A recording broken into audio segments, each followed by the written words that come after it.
feels. So I was thinking, when I was thinking about this, I thought, well, maybe we need to talk about what are we feeling so we can figure it out. I call it naming the dog. If we have a dog named Oscar, and if Oscar's running across the park and I yell, Oscar, come back, or I yell, Max, come back, the dog, he's not coming back. I got to call him by his name. And so it's really, really important as we go through stuff like this to figure out what are we truly feeling. So some of tonight, we're going to be a little bit of a review of what I've taught before, but I think it's really pertinent because we forget. That's just kind of who we are, right? So I'm going to start sharing a screen. Hold on.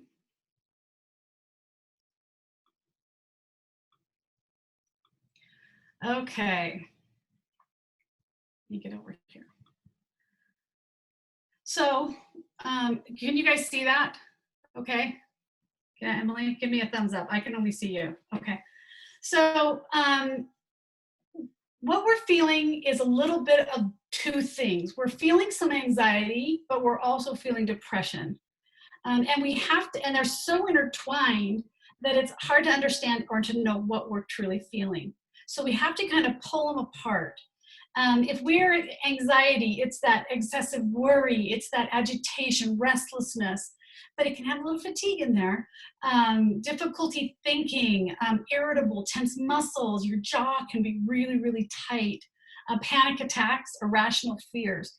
All of those would lean into an anxiety type of emotions that we're feeling, anxious. Depression is going to be, we're tired. Everyone annoys you. You sleep too much. You're crying all the time. You feel actual physical pain in your body. You don't care what you look like. You start kind of giving up. Nothing is interesting. The things you used to enjoy, you just don't, they're just not fun anymore. You kind of feel numb. And you do have thoughts, can have suicidal thoughts. So it's really kind of, we have to kind of pull those two apart and figure out, what am I really feeling? If I'm feeling, most people are feeling some anxiety. Let me scroll down here. If we're feeling anxiety, here's kind of a diagram. So that top box, anxiety attack, that's when, so here's my brain, and this is the thinking part of my brain, and this is the mammalian part. This is the part that handles all of my emotions. When I'm in a panic attack, that means I'm in what's called fight, flight, or freeze. So I want to fight, I want to run, or I don't know what to do, and I freeze. What happens is the thinking part of my brain turns off, and I'm completely in the emotional state. That's great. If a grizzly bear is chasing you, that's a good thing to not think to, is that a big bear or is that a small bear? No, it's a bear, so run. So what we've got to do is we've got to turn the thinking brain back on so we can actually process what's going on. These three things are my favorite things. They work over and over and over again. Cold water. So when you put cold water on your neck, those arteries right there, I don't know what the science is behind all of this. This is what helps me understand it, and really my clients understand it better as well.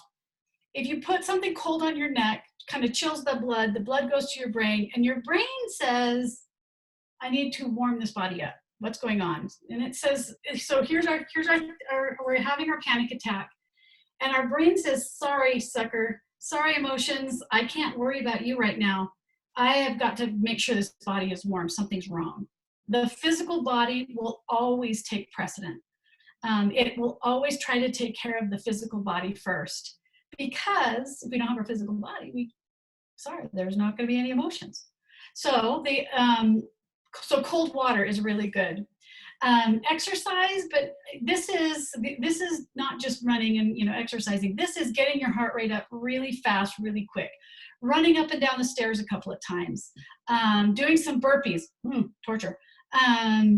Anything that will get your heart beating quickly, because what happens is once your brain says, ooh, something's going on with my heart, I need to think about the body. Sorry, emotions, you're not in charge anymore.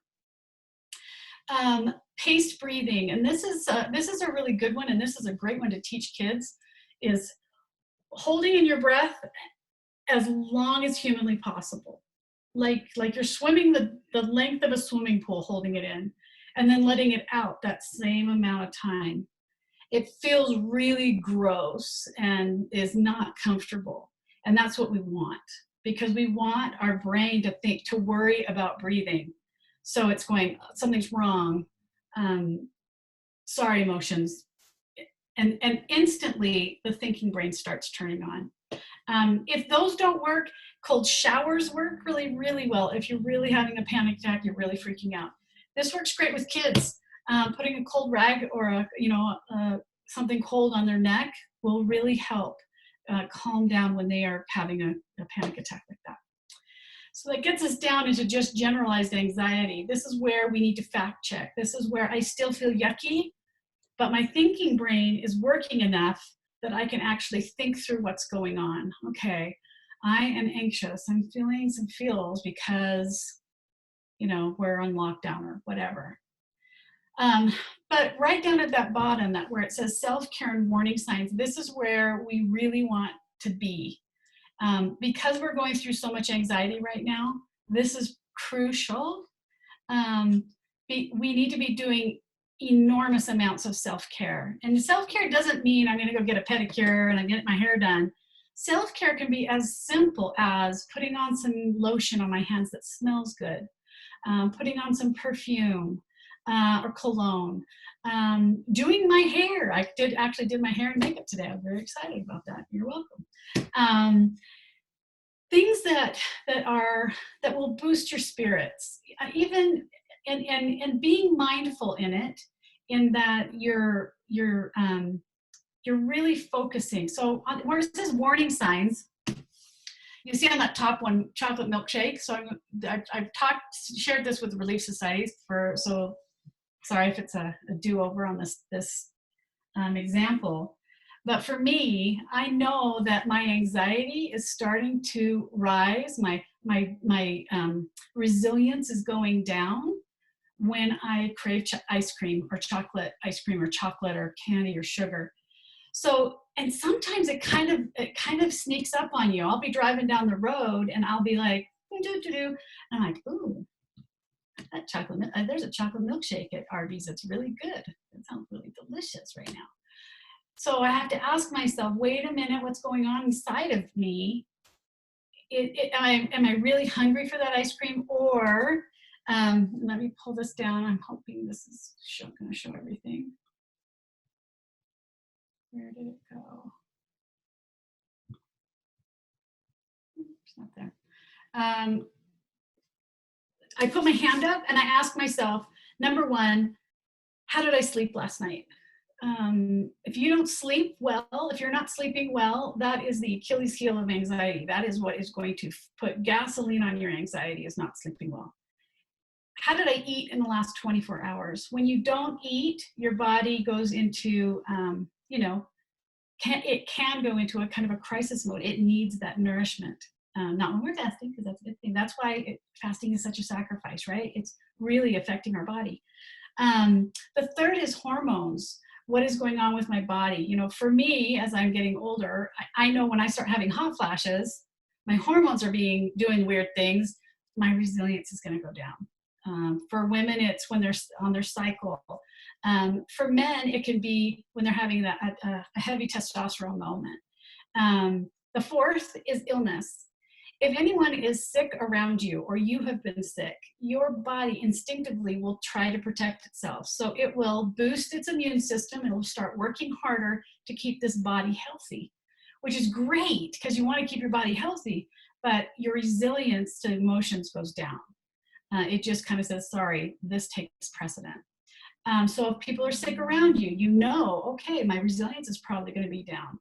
Because we have this kind of mystery, people being sick, that is psychologically in our brain that there is an illness out there. So hands down, our resilience is going to go down. Our body is trying to compensate for that. The last is exterior stressors. That can be anything, like a pandemic, or maybe it's you forgot to pay a bill, or maybe you're stressed about work, or the kids are screaming. It could be anything. But you ask yourself, which of those things is happening right now in my life? So I'm driving down the road. I'm thinking, ooh, that Arby's chocolate milkshake, Ghirardelli, it's delicious. I love it. Okay, wait, Lil, what's going on? Okay, well, I didn't sleep very well last night. I ate okay. My hormones were okay. You know, there's this pandemic, and you know, there's been some illness.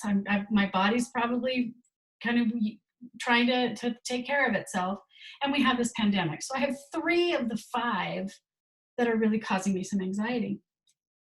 So now, at this point, I get to decide: am I going to do something about that or not? Am I going to have that chocolate milkshake or not? In the past, I would just drive through the drive-through and get the chocolate milkshake and be like, "That's great. Can I have fries with that?" Now, as I pay more attention, I'm more mindful in how I handle that. So I can still get the chocolate milkshake. In the past, I would drink the chocolate milkshake and then be like, "Oh, dang it, I'm such an idiot. Now I'm going to eat salads all week. What was I thinking? There goes my diet." Now I don't beat myself up. I get that chocolate milkshake if I choose. And as I drink it what's called being mindful. And I would really love it if you guys would practice mindfulness. There's all kinds of stuff on the internet about mindfulness, but what it is really focusing in on how you feel. A great way to practice it is to put like a piece of candy in your mouth, shut your eyes, and just feel that piece of candy in your mouth. What does it feel like against your tongue, against your teeth, the roof of your mouth? Does it melt? Is it crunchy? Is it sour? Is it sweet? What are my taste buds doing as I'm putting this in my mouth? So being mindful is another way of doing self-care. It is stopping, it is paying attention to how I'm feeling, and then moving forward. So let's take a day, let's say I'm a mom and all my kids are home and I'm having to be their teacher now, and I'm working part-time or full-time from home, and we can't leave the house and everybody's losing their mind, right? So I'm going to go wash my hands because that's what we're supposed to do, but I'm going to put some really nice lotion on, and I'm going to feel it in my hands, and I'm going to smell it, and I'm going to go, okay, now I'm going to be mindful. How am I feeling? Ugh, still feeling some feels. Okay, now I'm going to go, maybe I'm going to go stand outside, and I'm just going to take a deep breath of cold air. I did that the other day. I was out by the garbage cans pulling them in, and I was kind of anxious, and I just stood there and I just breathed in, and then I looked across and saw all the trees that are over there, and I thought, this is just a beautiful, what a beautiful thing that God has given to us. And that helps calm you down. But be mindful, pay attention. Did that work? Was that enough? If it's not enough, then go to another thing. It's really helpful if you do something like this, just tiny, all day long, little bits here and there. Lie down and take a 5-minute nap. Eat a yummy treat, but mindfully. Hold your baby and just smell their right after they come out of the bath, and they smell so good, they're just yummy. You just want to eat them up. Oh, they smell so good. Or your pets. Those don't smell so good all the time, but something like that. Even just hugging each other and holding each other can be really, really powerful and a really great form of self-care. But let's go back to those warning signs that I was talking about. There are going to be things that you're going to start that you possibly are doing that is kind of the precursor to an anxiety meltdown. For example, for me, it's that chocolate milkshake. When I'm craving sugar, that's when I know, ooh, what's going on with me? A lot of people, it can be food, it can be video games, cell phones. Cell phones are naughty. They are trouble. Social media, if you can't get off of that, that's a warning sign that you're trying to escape. Video games for a lot of people, so watch your kids. If they are so engrossed and they can't let go, they just flip out. It's because they're trying to numb. So it's a good indicator that they're struggling with some emotions. People can go to alcohol, drugs, all of the things. Shopping, I know we can't shop, but we can click on Amazon. So pay attention. Is your spouse doing something that's odd or off? Are they a little more snippy than normal? I know that, for example, for me, when I'm sitting next to someone and they're eating and I can hear it and it like is driving me bonkers, because normally I don't even care. But if I notice that, I'm like, oh, I got some feels, right? So paying attention to this is really, really important. Does anybody have any questions? Emily, anybody have any questions about that one? We good? Okay. So now let's go over to depression. Okay, let's have a party. Let's go to depression, right? Depression is kind of an ugly little thing, and because it's really overwhelming. And as I was thinking about this, I actually read a really good article on grief. And he said that what we are feeling right now in this world is grief. I printed out the article. I just wanted to share some of the things that he shared. He says, we're feeling a number of different griefs. We feel the world has changed, and it has. We know this is temporary, but it doesn't feel that way. And we realize things will be different. Just as going to the airport is forever different than how it was before 9/11. Things will change, and this is the point at which they changed. The loss of normalcy, the fear of economic toll, the loss of connection. This is hitting us, and we're grieving collectively. We're not used to this kind of collective grief that's in the air. He says one of the forms of grief that we're feeling is what's called anticipatory grief. This is a grief this anticipatory grief is that feeling we get about when the future holds, what the future holds when we're uncertain. Usually it centers on death. We feel it when someone gets a dire diagnosis or when we have a normal thought that we'll lose a parent someday. Anticipatory grief is also more broadly imagined futures. There is a storm coming. There's something bad out there. With a virus, this kind of grief is so confusing. Our primitive mind knows something bad is happening, but we can't see it. This breaks our sense of safety. We're feeling that loss of safety. I don't think we've collectively lost our sense of general safety like this.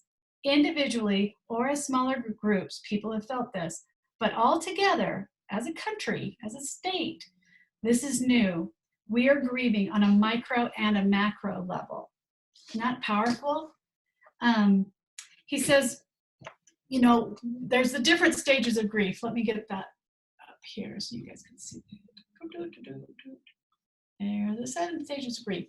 So this is, Kubler-Ross is the defining, there's usually 5 levels of grief, but they've added a couple. So there's shock.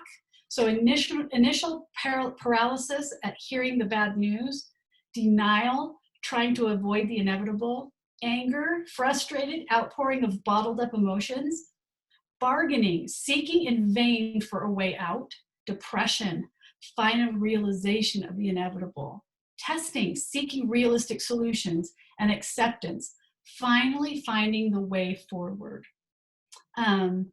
Can you see people in your life that are at different levels? I mean, just watch TV, and when they're doing news and they're interviewing people are at all different levels. And so, but all at the same time. So we're kind of this hodgepodge of grief. And so it feels really, really uncomfortable. He says, there's denial, which we say a lot of early on. This virus won't affect us. There's anger. You're making me stay home and taking away my activities. There's bargaining. Okay, if I social distance for 2 weeks, everything will be better, right? There's sadness. I don't know when this will end. And finally, acceptance. This is happening, and I have to figure out how to proceed. Acceptance, as you might imagine, is where the power lies. I love that. When we start accepting what we can do, I can wash my hands. I can keep a safe distance from people. I can keep my family at home. Those are things we can do. I can use hand sanitizer. I can wear a mask when I go to the store. I can limit my shopping. These are things I have control over, and I can accept those. Gives you a lot of power. He says, when we're feeling grief, there's that physical pain and the racing mind. There are techniques to help with this. He says, let's go back to anticipatory grief. Unhealthy anticipatory grief is really anxiety. And that's the feeling you're talking about. Our mind begins to show us images. My parents getting sick. We see the worst scenarios. That's our minds being protective. Our goal is not to ignore those images or to try to make them go away. Your mind won't let you do that, and it can be painful to try and force it. I want you to recognize that.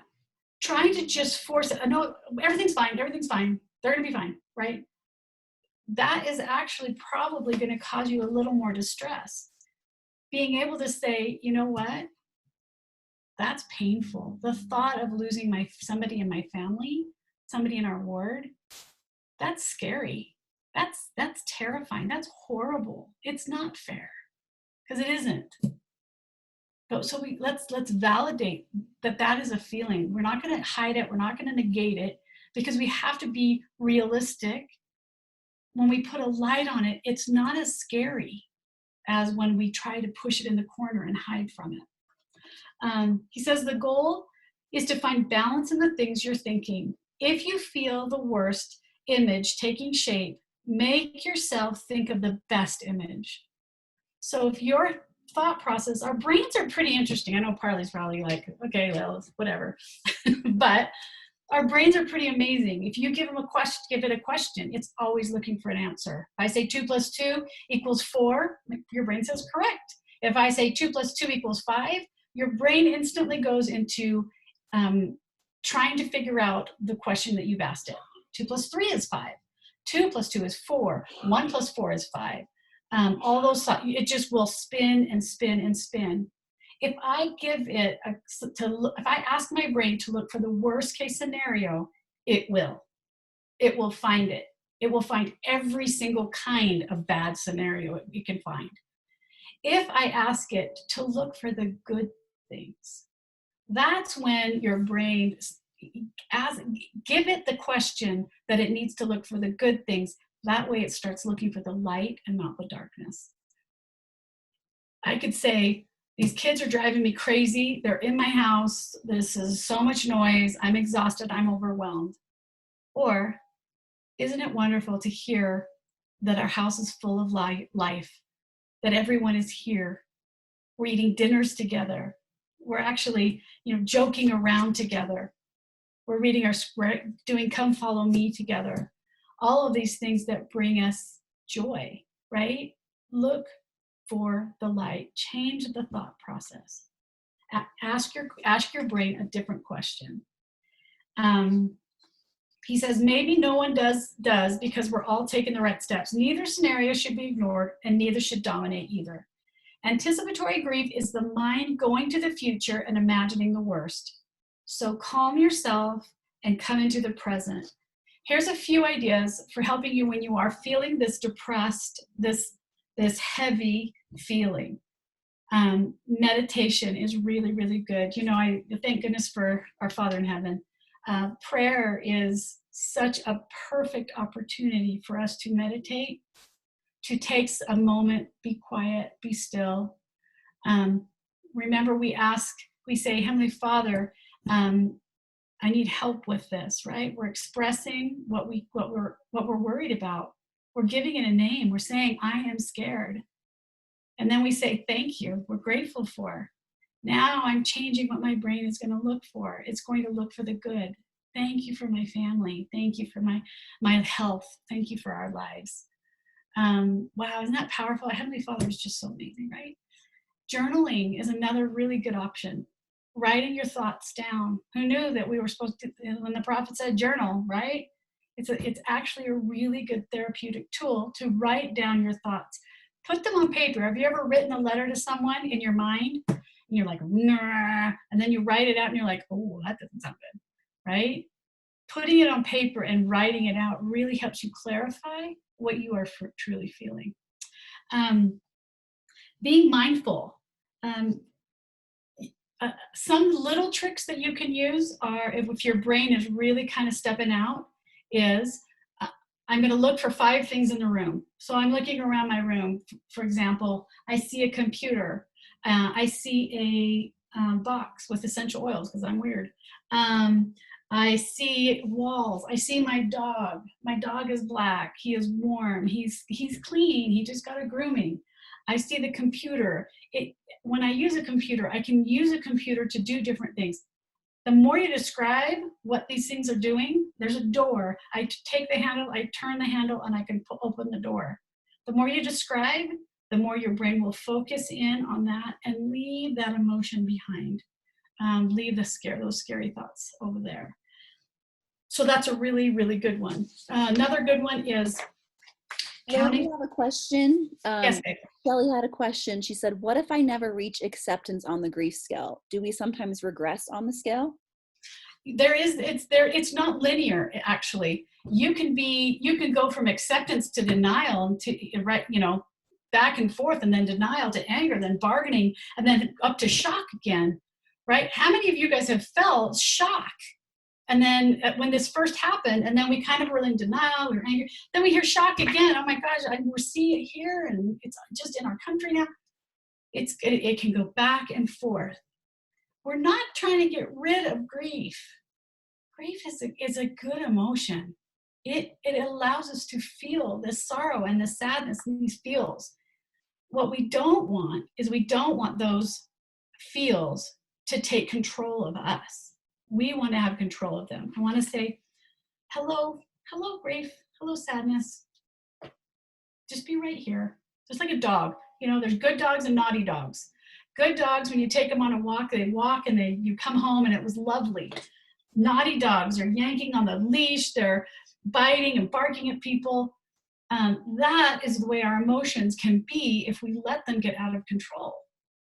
So we've got to pull them back, let them be good emotions, not naughty ones, good ones. But grief is a good emotion. All emotions are good.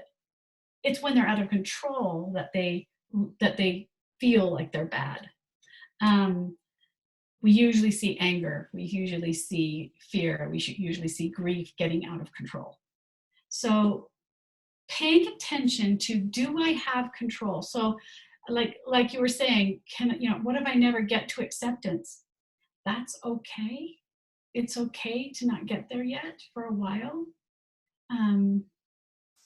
So maybe I'm in depression, or maybe I'm just testing up possibilities. That's okay. It's okay to ask questions and ask possibilities. But I have a really good final add to this stages of grief, and I'm going to get to it here in just a second, that will give you purpose as you go through this. So let me just keep going, and then and I'll get to it, Shel. I love this article that he wrote. He says, everyone will have different levels of fear and grief, and it manifests different ways. For example, a coworker could be snippy, and you're like, that's not like that person. Maybe somebody in your family is acting different. They're acting weird, not normal behavior. They're probably somewhere in those stages of grief, somewhere in that emotion of depression or anxiety. Think about who they are normally. Try to pull that back into your brain. When your kids are acting out because they are losing their minds, because they're stuck in the house, they're not with their friends, who are they normally? Normally they're great kids. Okay, I'm gonna have some patience with them. They're scared. They're feeling some feels. He said this is a temporary state, and it helps to say it. The precautions we're taking are the right ones. History tells us that. This is survivable. We will survive. This is a time to overprotect, but not overreact. So he adds an extra part to this, the stages of grief, and this is my favorite part of this article. He says, how about we add another step in its meaning? Let's give this meaning. When I was 10 years old, so 40 years ago, a couple days ago, was the 40-year anniversary of Mount St. Helens exploding and bleh, all the things. And then I was living in Washington State, fairly close to the volcano, and it was scary. It was really scary for a little 9-10-year-old girl. It was creepy.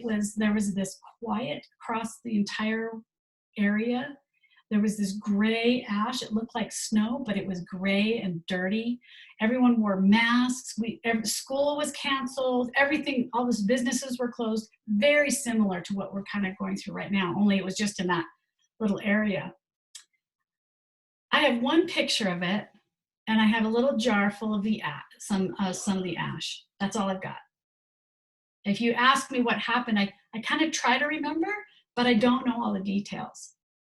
Here's what I wish my mom and dad would have done. I wish they would have put meaning into it.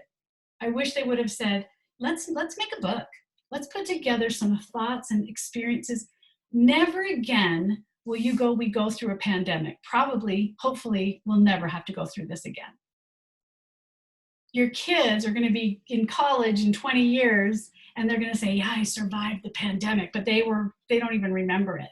Wouldn't it be great if you had a great history, a great journal, some good information, happy and sad?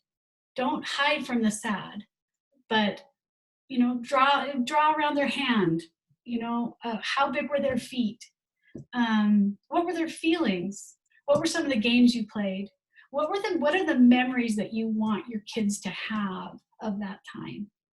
The memories I have from my Mount St. Helens experience is being at home with my mom and my dad. Trying not to cry. And knowing I was safe, no matter what happened. Sorry. So, what we can do is we can put some meaning into all of this. We can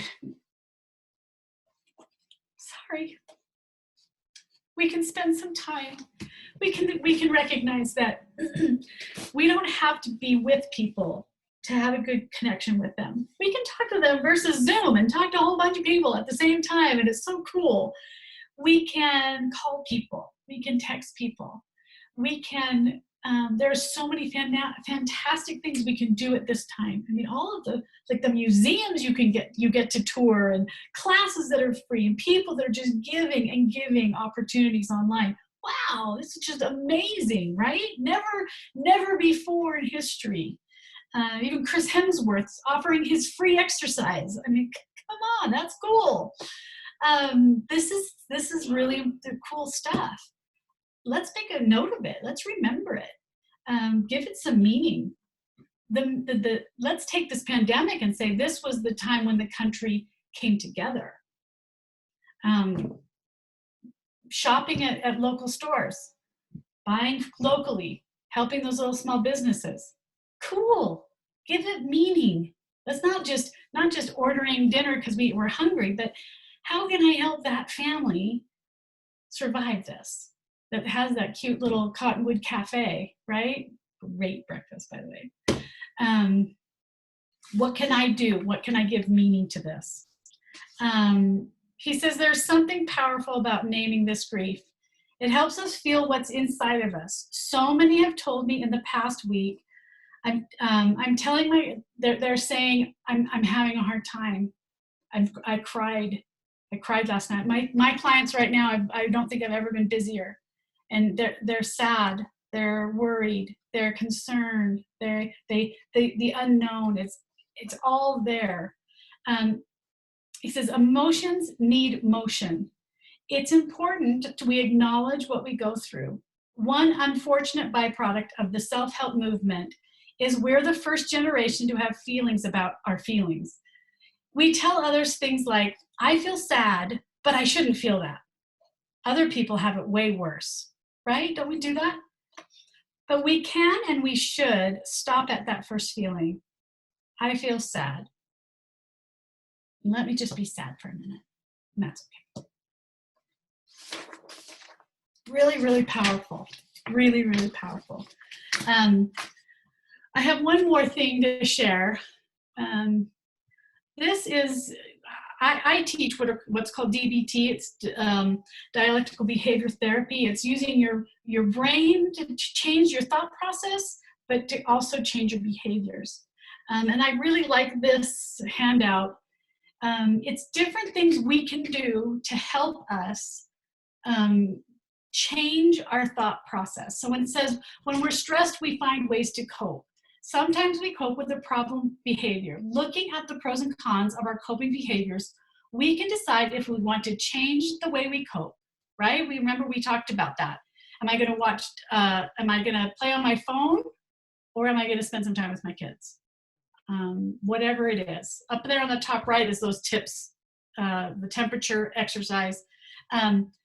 The progressive relaxation, muscle relaxation is another one that I really like. It's squeezing like your hands as tight as you can and then letting them go. Try it if you've got a second. Squeezing really hard and then letting it go. And then squeeze your whole arms and then letting it go. And then your whole body and then letting it go. It really does release a lot of those feelings of anxiety that you might be feeling. Down at the bottom of that page, it says accepts and improve. So these are the things when you need to distract from people, events, or feelings that are difficult to handle, remember to do this. Find some activities that you can do. A hobby, go for a walk, whatever. Contributions.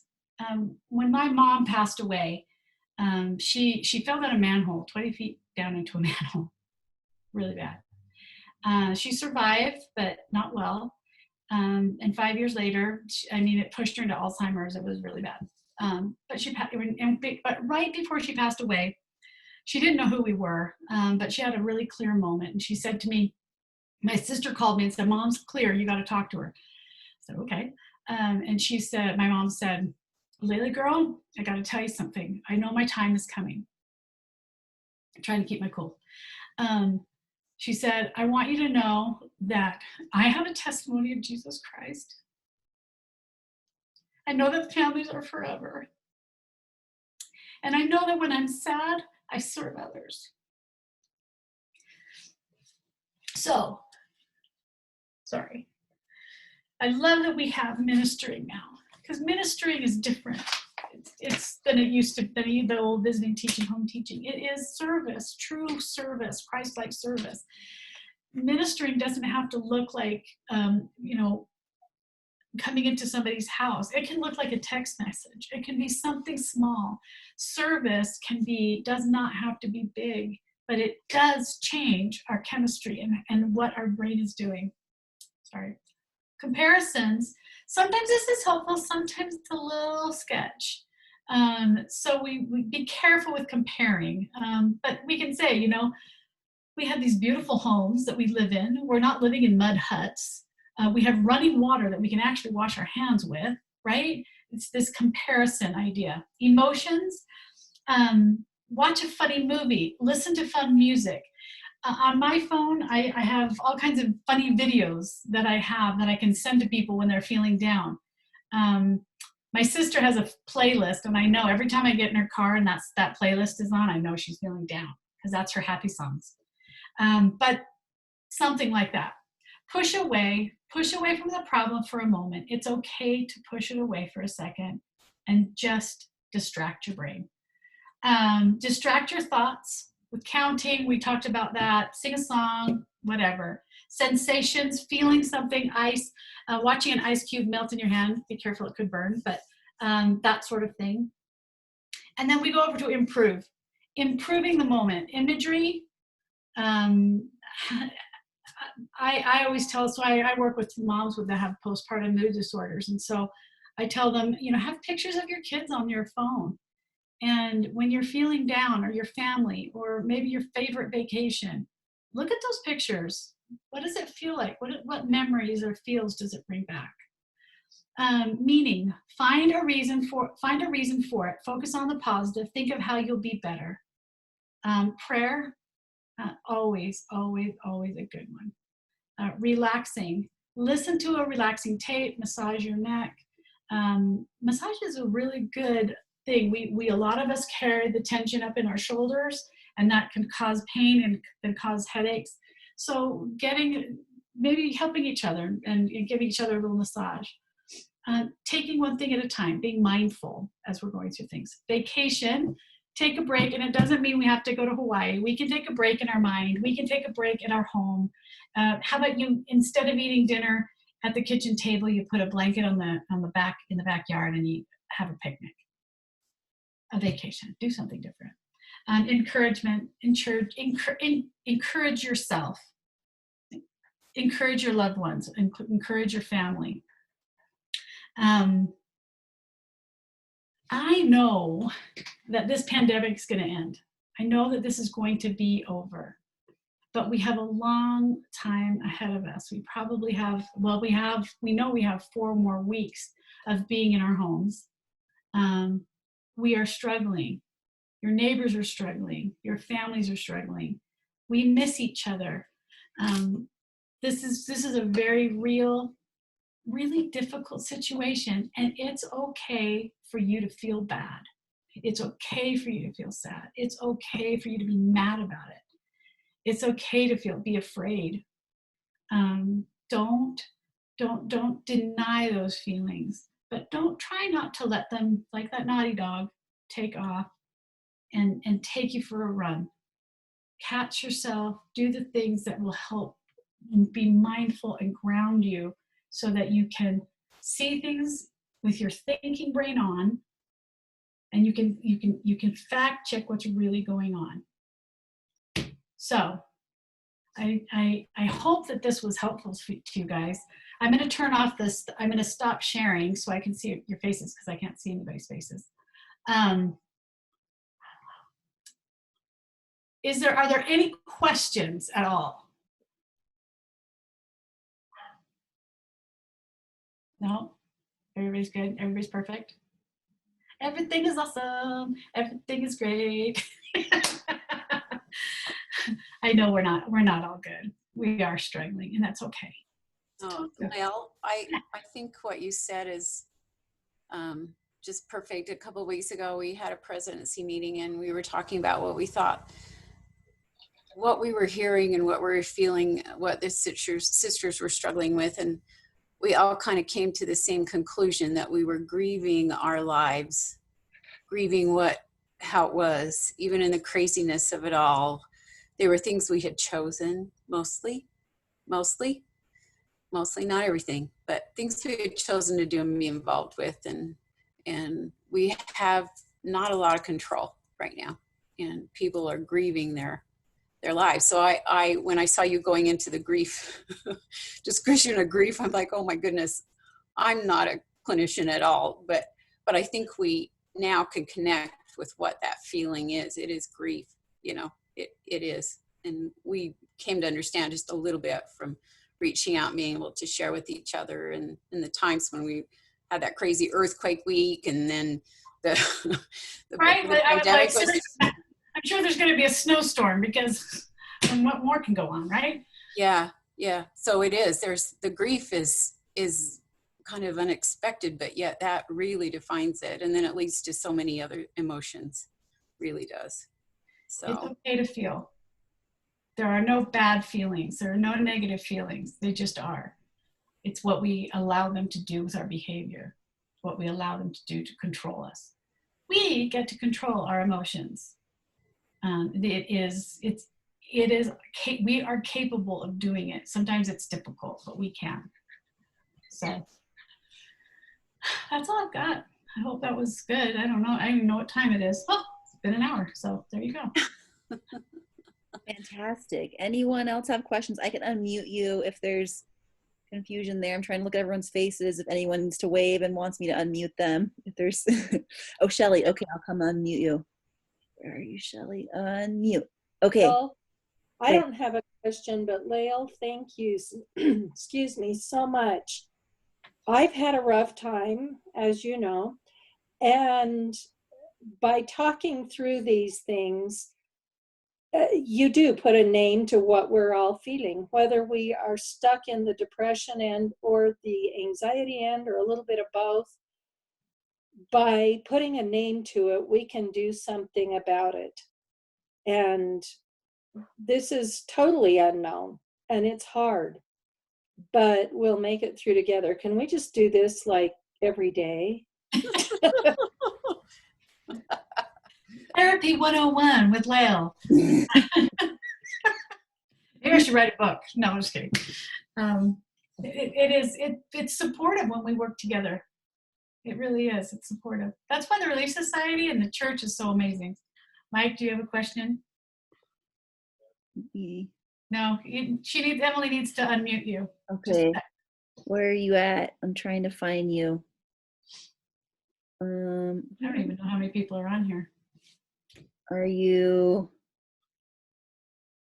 Oh, there you are. Unmute. Okay. All you, Mike. I can't wait.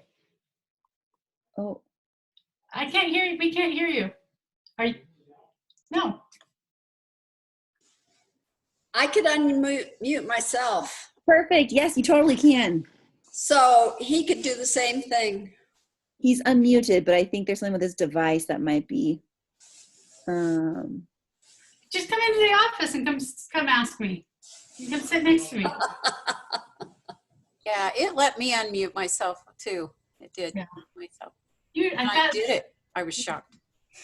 Good job. Does anybody else have any questions or concerns or some feels that you're trying to work through or some advice?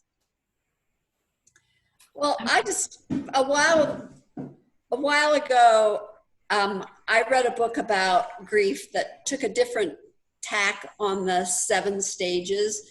And his focus as a scientist was on how resilient we really are.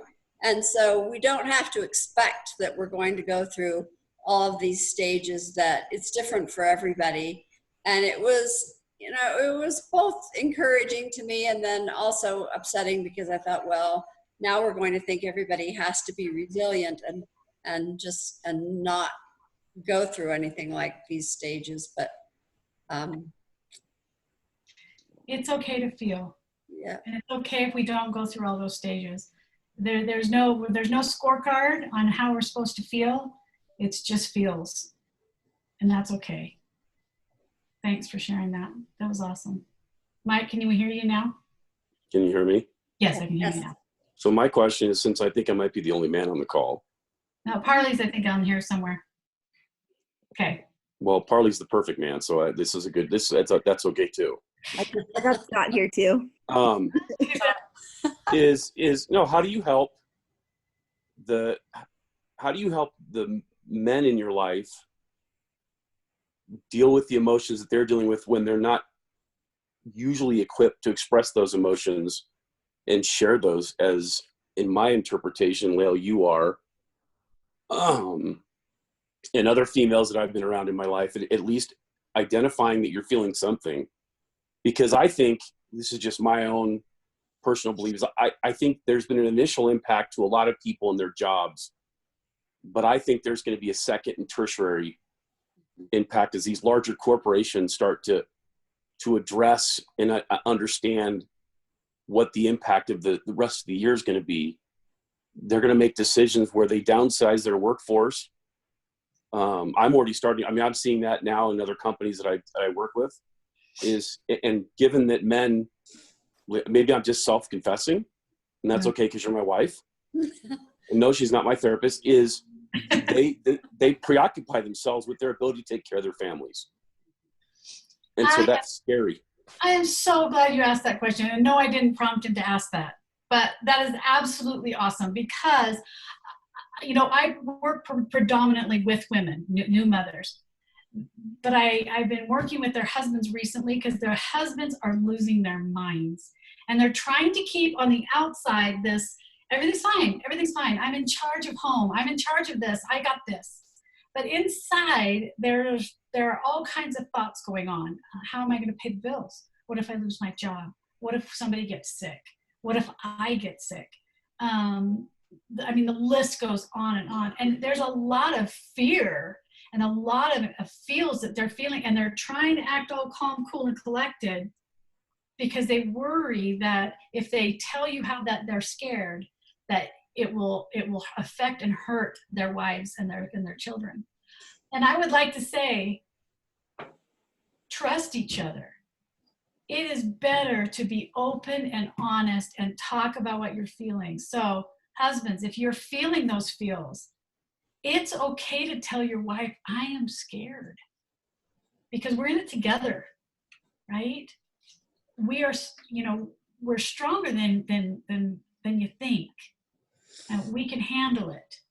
We're gonna, we want to be part of that. We want to help lift, not just have you taking care of everything. Does that make sense? Is that helpful? So wives, tell your husbands it's okay to talk.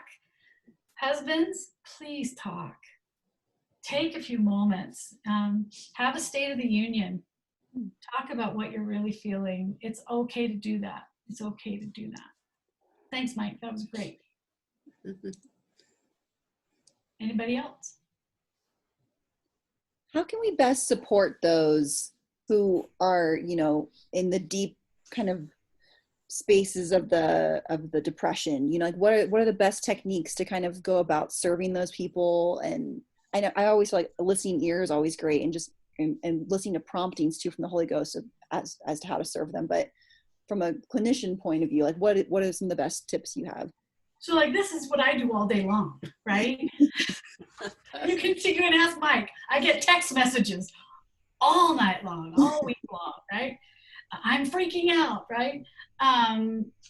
Sharing a funny video, sharing a fun song, just telling someone that you miss them, you love them, they look cute today.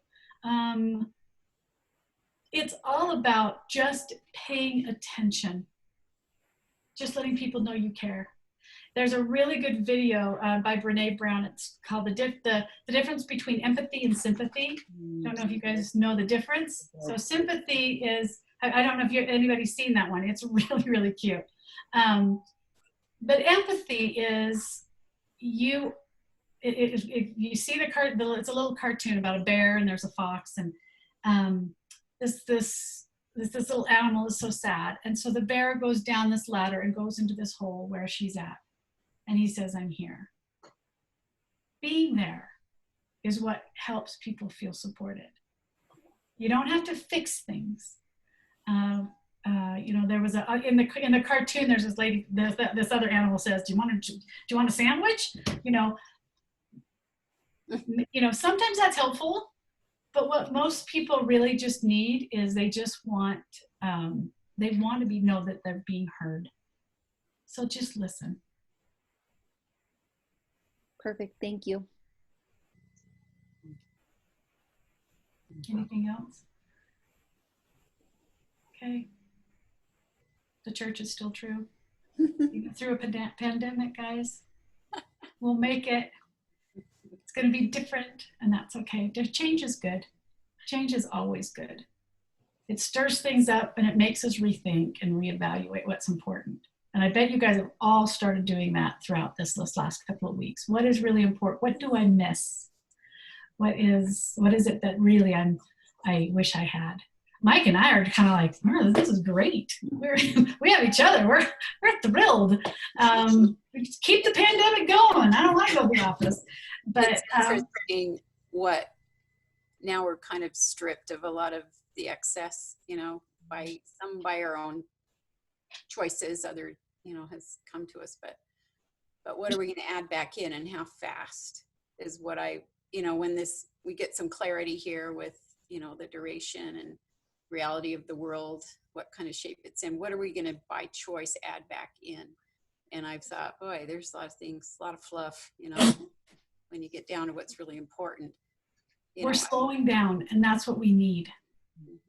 I think we really need that. We need to slow down. If you think about hamburgers, what tastes better, a McDonald's hamburger that you can get in 2 minutes, or one that's been, meat that's been roasting all day and it's just savory and delicious and has all kinds of stuff in it. Sometimes we need to slow down, and it makes life a lot sweeter and a lot more delicious. So it's okay to slow down. Okay, that's it. In the name of Jesus Christ, amen. How's that? Emily, do we want to have a closing prayer? Sure. I just want to say, my husband and I are, and he's on, I think still, we've had, our dynamic has been interesting. We've reached back, into some things that were very basic and wonderful about our relationship that kind of were, I don't know, and just all the distractions. It's been a sweet time for us in a lot of ways. Some understandings needed to happen, but it's been very sweet. But I just think about having all my kids at home for 24 hours a day again, and it's exhausting to think about. And I just want to tell you, I applaud these young families, and I know my daughters tell me that it's a sweet time too, and they're loving it. But it's some days are really hard. It's just really hard having everybody around all the time. And those kids are stressed as well. And so if they're not doing all their schoolwork right away, it's okay. Give them a breather. It's okay. They'll get it done. They'll figure it out. But they're feeling a lot of emotion as well. So just hug them. Just love them. Sorry, the dog wanted to be in. Okay. Should we have a closing prayer? Is that okay? Shelley, you want to say the closing prayer? Because you're unmuted and you're always awesome. Oh. Our Father in heaven, we're thankful that we could learn these techniques from Lael tonight. We're thankful for her expertise and for her testimony. Please bless all of us as we navigate our feelings and the struggles that we are having, that we might rely on Thee and that we might be able to feel Thy peace in our lives. Father, we're grateful for each other. We're grateful for the opportunity that we have had to gather tonight and to express our feelings and concerns. Please bless all of us as a Word family also. We're grateful for the opportunity that we have to fast tomorrow, and please bless us that we might feel Thy Spirit as we do this. And we say these things in the name of Jesus Christ. Amen. Amen. Amen. Thank you. Feel loved, everyone. Hi, everybody. So good to see you. You guys. Yay. Love you all. And isn't it sweet if we can't see your faces, if we could hear your voices? We know who everyone is. Just the sounds of people's voices is a wonderful comfort. So it's a nice experience for me to actually be part of the ward too. I was so happy when you popped up on there, Patty. It's so good to see you. Absolutely. Okay. Feel loved. Bye.